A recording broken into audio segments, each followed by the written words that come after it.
Armed protesters who seized the government building in the U.S. state of Oregon are refusing to surrender. As the occupation enters its third day, the militia are calling on supporters from across the country to join them. We need you to come because we need to be united and we need to have a strong defense. That's the way we can make sure that there is no lives that are lost here. These men came to Harney County claiming to be part of militia groups supporting local ranchers, when in reality, these men had alternative motives: to attempt to overthrow the county and federal government in hopes to spark a movement across the United States. Federal and local police are preparing to create a joint command center to take action to resolve the standoff.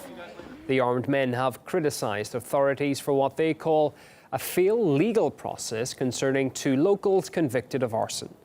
The men were charged under an anti-terrorism law, sparking debate over the federal government's authority in local matters. The militia want to put federal land under local control.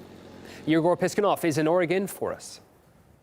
We're here at the National Refuge Wildlife System in rural Oregon. That behind me is actually the entrance to that territory. And, well, the vehicles, which you could probably see there, including the truck, these vehicles belong to the group of people who currently have this territory under their control. And they're not the police or the staff. I was able to speak with one of these men. How many people are here? There's enough. Okay. We heard that there might be some weapons here as well. Is that true? Well, the Second Amendment means you can carry weapons, so I hope so. Okay. What is the purpose of this event, of what's happening here? This is the purpose of the event here, the United States Constitution. So you're defending your rights? Yeah, defending the rights of the local ranchers, loggers, four-wheeler riders, snowmobile riders, horseback riders, all that. What if the police use force to drive you out? No, that would be bad. Are you ready to resort to force also? I guess that's what everybody's worried about. I mean, I think we'll just do whatever it takes for that not to happen. Well, theoretically, if it does, hopefully not for everybody, but... You know, I don't think anybody wants to be shot here, so...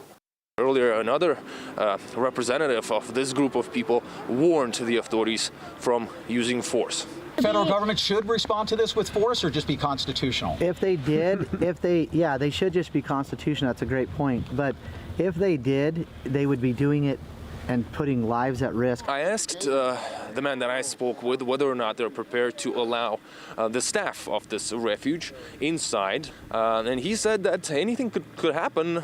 He did say that the locals here may be afraid to come because of all this quote-unquote panic being spread by the authorities. In the town nearby, the atmosphere is a bit tense. Many people don't exactly know how to treat a situation like this. The local schools there are closed, and the courthouse is closed as well. I'm worried that somebody might get hurt. I feel like they're taking it a little bit far. I don't know if the National Guard will step in. They might step in, though, if need be. Like, school has been canceled. People are scared. They might have to step in. With the federal government, I wouldn't be surprised if they would send the National Guard, yes. Of course, we'll be monitoring how the situation unfolds throughout these next couple of days, and we'll be bringing you all the latest from Oregon. Igor Piskunov, RT. Well, the story has gained lots of attention online, with the hashtag Oregon under attack being widely followed on Twitter. Some are criticizing the U.S. authorities for what they say is a hypocritical response. If they were black, poor, etc., SWAT teams, the National Guard with tanks or both would take them down as soon as possible.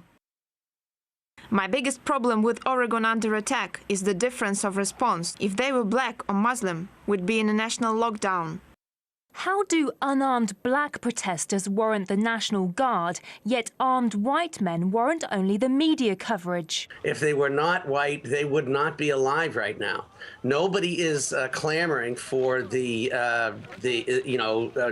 whole state to go on lockdown and to call up the National Guard. No one is making sweeping generalizations in the media about people like this these people, their culture. Something has to be done. It's a clear provocation. If one person is suspected of a crime, they will do this in a major metropolitan area with a SWAT team, often knock on the wrong door and kill people without any questions asked and have no repercussion. This happens in the black community all the time.